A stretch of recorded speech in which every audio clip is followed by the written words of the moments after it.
let's start to answer the why. Why would somebody choose self-care over other things? They would choose self-care mainly because they've come to that conclusion that other things are not quite working the way that they see it should. Therefore, there's something more they want to do about it. In knowing there's more to do about it, they seek out something that is more based in a new perspective. This is generally self-care. That being said, people are normally frustrated when they come to self-care. They're wanting to see results that they're not quite seeing yet. Only meaning that the things that they've pursued have helped them to the point where they can now pursue more the original cause of this discomfort or stress or frustration.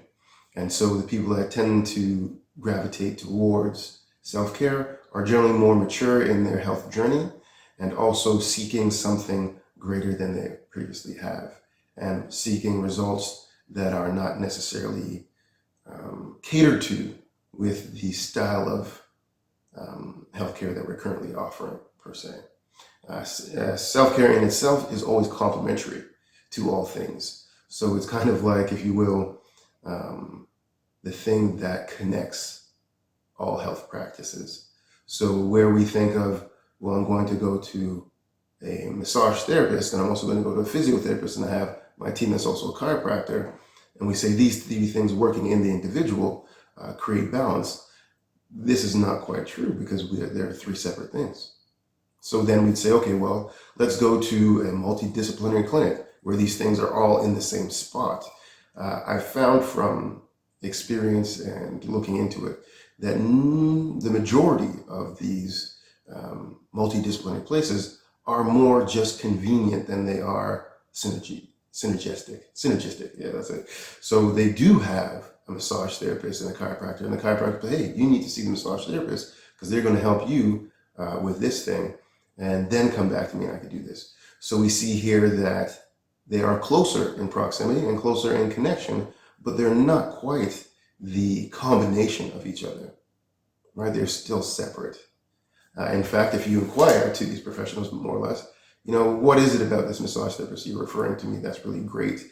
And how do you know them to be this way? And what is it that you ask multiple questions and you'll see that they know them because they're more in the same building than they know them as a practitioner of what they actually do and can achieve.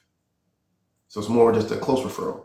That being said, what does self-care do in this sense? Self-care is neither of these things. And because it's none of them, it has the ability to see all of them correctly. There's no bias, essentially. And so we see the effects of what physiotherapy as physiotherapy does. And we see the effects of what chiropractor is and what it does. And then we see you as who you are and what you're doing. And knowing these things, we can take a kind of objective look and say, okay, knowing that this is what the physiotherapist is doing and knowing that this is what the chiropractor is doing, here's what we need to do together. Here's how we complement chiropractic. Here's how we complement physiotherapy. Here's how we're going to integrate that into your lifestyle. These are the lifestyle changes that are going to make the difference that you're looking for.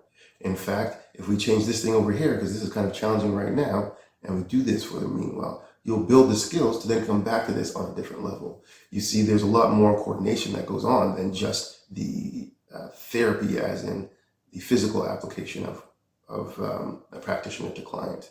There is the client and their lifestyle as well. And so you can see that self-care is based in lifestyle and also the synergy of healthcare practices. So this is why somebody would go to self-care, because they want the complete results of their efforts. I think that's the best way to put it.